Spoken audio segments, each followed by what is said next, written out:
the services we offer and why we're the best test prep company in the industry. Also, we have the new GRE FAQ. So it's like 2 front and back pages of just basically all the questions you can think about the new GRE, kind of like the different changes they made. We're also going to go over that with a little cool PowerPoint here in just a second too. And then we also have Kaplan did a 2010 Graduate School Admissions Officer Survey. It's also a really good rundown of kind of what a lot of graduate school admissions officers are looking at when it comes to GRE, GMAT, etc. Like I said, we're talking about the GRE today. Keep in mind though, with Kaplan, we're definitely not a one-horse company. We do, GRE, GMAT, LSAT, MCAT. So I'm sure there's a few of y'all in here that just aren't in here for GRE. But like I said, keep in mind that a lot of test prep tips and stuff like that. It's accurate for any test, and like I said, we can definitely help you prepare for any of those. And all those little white sheets you're filling out. Just go ahead and fill those out. And also, if you're interested in a couple things, maybe the GRE and the GMAT, GRE, MCAT, whatever, just go ahead and check off what you're interested in. And we'll pick up those up kind of when you're on your way out. And then I guess right now I'm going to turn it over to Travis. Travis is the GRE instructor for Kaplan. And he's going to take you through a little PowerPoint right here. Alright, so has anybody here taken the GRE already? You have a few people taking the GRE? Okay. Well, as you may know, in August of this year, the GRE changed dramatically. They made a lot of changes to the test, which changed the length of it and some other things. So let's go over these changes. Officially, they said starting August 1st, 2011, the GRE revised general test will replace the current GRE general test, giving you the advantage of a better test experience and new types of questions that help show your readiness for graduate level work. Now, really, that doesn't say very much about why they actually changed it. The real reasons are, first off, business schools are now accepting the GRE, a whole lot of them are, so they had to change their tests to reflect more of what business schools are looking for in their students. The question types also had gotten pretty predictable and easy on the old GRE, and the scoring and scale have become increasingly hard to understand. For example, a 450 on the verbal on the old test was the 50th percentile, whereas a 550 on the math was the 50th percentile. So it ended up where you couldn't compare the scores very easily, and the scores were weighted too heavily because of all the engineering students taking the GRE. So the previous GRE was computer adaptive exam. That meant as you answer each question, if you got a question right, the next question would be harder, or if you got it wrong, the next question would be easier. So there's no way to go back and review your questions. Once you answered it, you were done with that question forever, and you couldn't go back. The new GRE is now a multi-stage test. It doesn't adapt within the section. Instead, you'll take a math section, and your next one will be determined. Your next section, the math section, will be determined by how well you did in the first section. So if you did really well on the very first math section, you'll go into a higher pool of harder questions in a higher score range. If you did okay, you'll go into a medium range. If you did poorly, you'll go into a lower range. And that second one determines where your score is going to be. If you did really well, you have the highest possible chance for a score. But if you did really poorly, even if you do really well in the second section, you still have a lower score overall. Also, the interface has been upgraded. Who remembers taking the old GRE and being like, this is an old exam. It looks like something they made on a Mac back in 1992. They've upgraded and made it a lot more easier to use.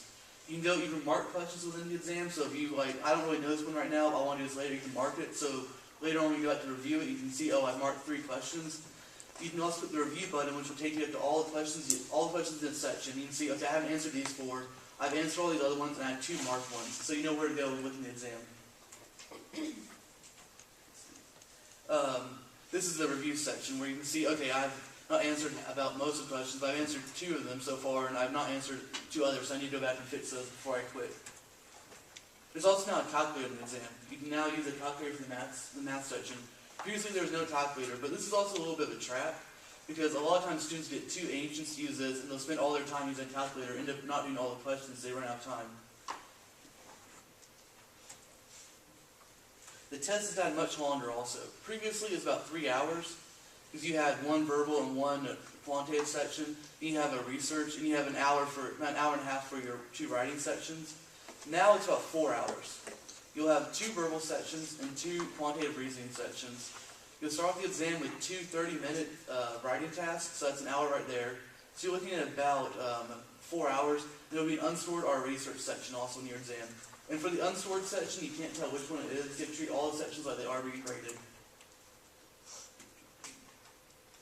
The scoring scale. Previously it was on a 200 to 800 scale in 10-point increments. You can see it right after you finish the exam. It pop, if you say I'm going to set my score, it'll pop up with your scores unofficially. You can see like, okay, I got 500 on the math, I got 600 on the verbal. So, but now you have to wait. You'll get on test day now until about mid-November. You'll receive your scores on the old scale, unofficial, but there's no conversion to what the new scale is. In mid-November, they'll start releasing your official scores to you. You'll get it on the 100 to 170 scale. And a 150 is now 50 percentile, always. So they're making sure that it's always standardized on a certain number.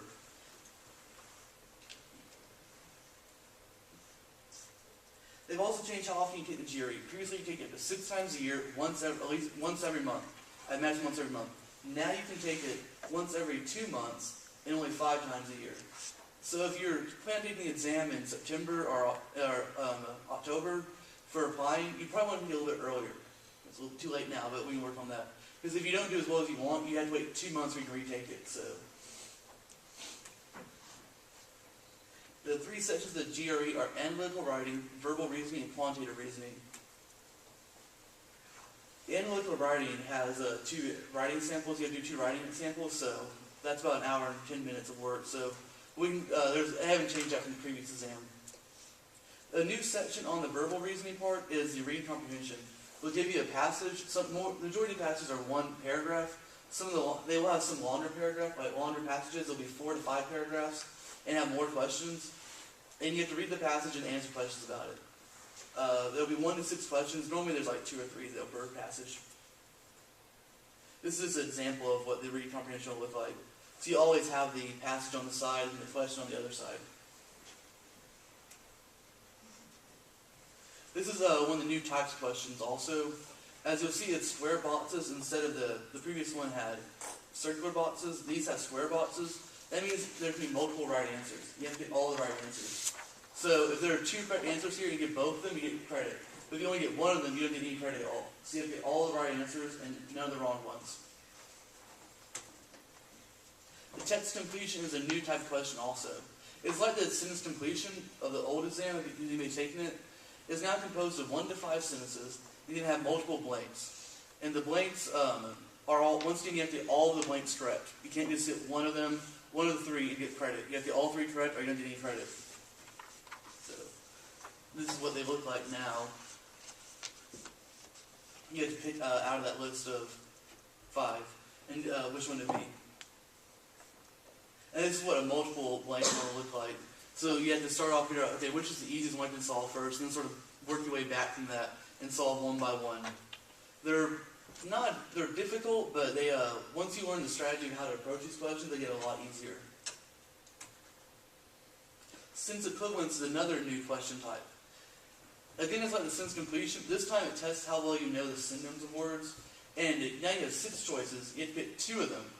They make the sentence make the sentence be coherent and mean the same thing. So let me give you an example. That's a little bit vague. Early critics of Emily Dickinson's poetry mistook for simple-mindedness the service of artlessness that in fact she constructed with such. And you pick 2 words that would fit into that sentence. Craft and cunning would be the correct answer here, because they both give the impression of she actually had a lot of skill in what she was doing. So, and as you can see, a lot of times they also have the tricks of innocence and naivete. Those 2 are synonyms, and they're hoping you'll think, well, those 2 mean the same thing, I'll just pick those. When in fact, those would be the wrong answer choices. So the GRE also has a lot of tricky answer choices, trying to trick you into picking the wrong answer. The quantitative reasoning, or the math section, it's composed of 4 types of questions. The quantitative comparison is the one that everybody always like, what is this question type? But it's the same as the old GRE. Let's just go through these. The quantitative comparison is one where you'll have certain information given. Then you'll have a quantity A and a quantity B. The answer choices will always be the same.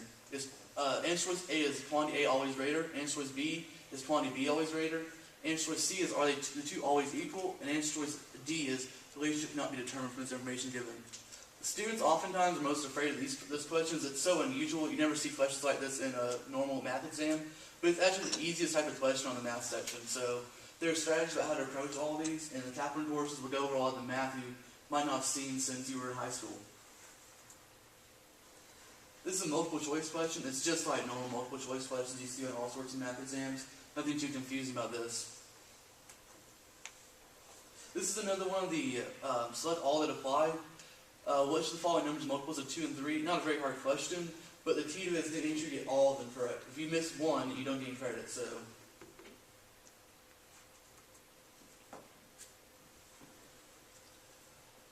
This is a new type of question. It doesn't give you any answer choices. You need to actually supply the answer yourself.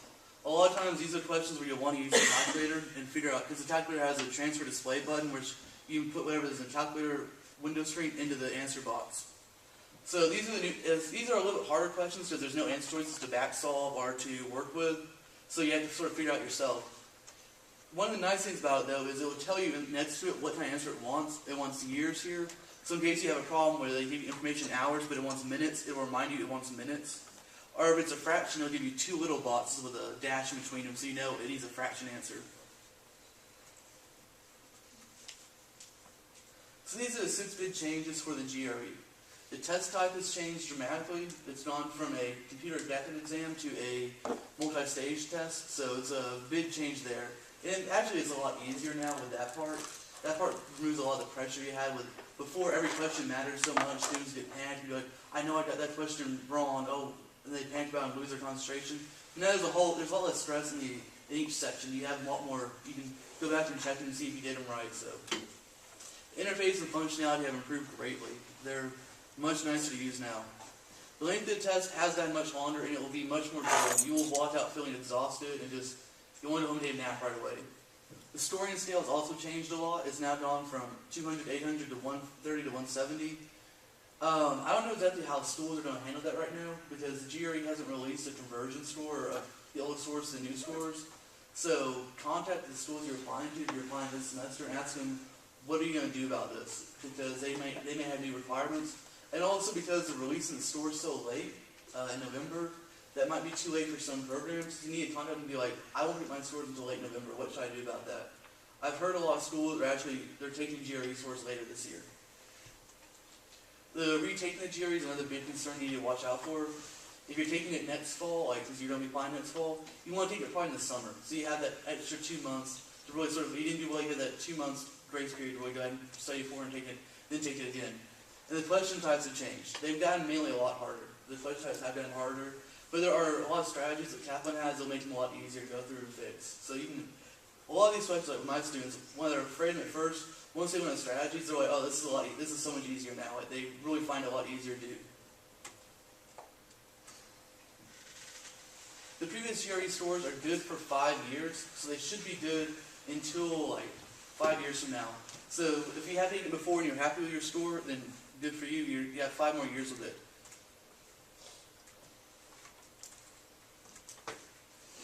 So remember, if you're taking it through now until November, you won't find out until mid to late November. The later you take it, the later you'll find out. I know people taking mid-November will find out in December. So there is, you really do want to get on top of this if you're taking it pretty soon. You want to figure out how late can I send this to my graduate school. But if you start taking in December, you'll start getting your unofficial scores on the test day. So you'll get an unofficial test score on the new scale on test day. And your full report will be mailed to you 2 weeks later. Here's all the ways you can keep up with this, because the GRE is announcing a whole lot of changes. They're moving around the days of releasing stuff, so we're on Twitter, Facebook, and we have a blog. And there's also a GRE site for Kaplan, where it has all this information, all this stuff is on there again. You know, go in detail, do more practice questions, so you can really see, okay, this is what these questions look like, and here's what I need to work on. And ETS.org is the official website of the GRE. They have a lot of practice tests on there. They have a practice exam you can download and take, so you can sort of emulate what it's actually like. And they also have all of their essay prompts on there. So if you want to be like, what does argument essay look like? They have all the prompts on there, so you can go ahead and look at that. There's like 200, so you can't memorize them, unfortunately. Any questions? Yes? Can we report the exams, the scores free, like the previous one? That we could report for exams free? Yeah, and so you can still report 4 exams. Like you can still send, like, I think it's 4. You pick on the test day. It's on test day. You have to pick 4 schools you want to send your scores to for free. After that, you have to pay money to send your scores out. So go in knowing what schools you want to send it to. Yes. If you were to retake the GRE and like you specifically wanted to do better, like in a certain section, like would your schools take both sections, like the best grade from each test? A lot of schools. It depends on each school, actually. Some schools average it, so they'll take like the average. Some schools take your best score from each one. I don't know what you're going to do with the old section and the new, like the old and new. But a lot of schools will take your better scores. That's what they tend to do, because that's what they report your best scores, so that they can have higher rankings. So, but ask the school you're applying to. Any other questions? I'm just going to throw out a couple things real fast before we wrap it up. First and foremost, it is October, and like I said, it is getting to be, if you're looking to apply, next year, it is getting to be crunch time. So I would definitely, if you haven't, started prepping yet, definitely now is a good time to prep. That way, you did get a little lucky with the test changes and everything, since they are kind of pushing back. A lot of schools are accepting GRE test scores later. And a lot of times you can just put your application in and update them with the GRE scores. But definitely look on getting that pretty soon. I'm just going to give you just a really quick rundown of the different class options we have for the GRE. And really these run through, like I said, MCAT, LSAT, anything like that. We have an on-demand course, which is basically just a come and go, access it whenever you want sort of thing. If you study best at 3 in the morning, this class is good for you, because you can just get on there and, like I said, available 24/7 and just kind of go through stuff at your own pace. We also have 2 different courses that are pretty similar. One is Classroom Anywhere and Classroom On-Site. Classroom Anywhere is basically, it's just like the Classroom On-Site, which is just like to go into the actual class. The way the Classroom Anywhere works is you just log in from your own computer, wherever you have internet access, to the room at a certain time. Like I said, it's still live and instructor-led. You can chat with the instructor, during the course. Like I said, you just do it from wherever you have internet access. And we also have, some different private tutoring options and everything like that. Another thing we really offer is kind of cool. It's on this Y Prep with Kaplan, but I kind of just want to explain it a little bit because it's a really, really cool feature. It's something called Smart Reports, and it's unique to us over anybody else. And what it is, anytime you take a diagnostic or anything like that, you feed the results into Smart Reports. And what it does is it spits out, personalized prescriptive feedback for kind of exactly what you need to work on. Because everybody's strong in different areas of the test. People need to work on different stuff. And so what that'll do is highlight the areas that you need the most improvement, and then you can go in with your online access and actually select questions from the areas you need to improve. Say, geometry's not doing very good. Well, you can go in and just do like an entire test section full of geometry questions. And that's really just a good way to kind of get your mind working that way and everything, work on that. And then finally, something Kaplan offers is really cool. We do it 2 times a year. We actually did one about 3 weeks ago in September. We'll do another one in February. And it's our free practice test for all you freshmen, sophomore, juniors. It's a really good opportunity to come out. Like I said, it's a really big event here on campus. We do it in different buildings, but like I said, we'll give you plenty of notice and everything. By filling out that sheet, we'll send you the information on it too. But what it is, just like I said, just a free, real length, real live practice test, and that way you can kind of go in and see kind of what you're getting into with the GRE and kind of what you can expect on it. But I will turn it over to Jeannie unless anybody else has any questions. I'm going to write my email address on here, so if anybody has any questions, just email me, and I'll hang out here a little while afterwards too. Y'all just come see me. Thank y'all.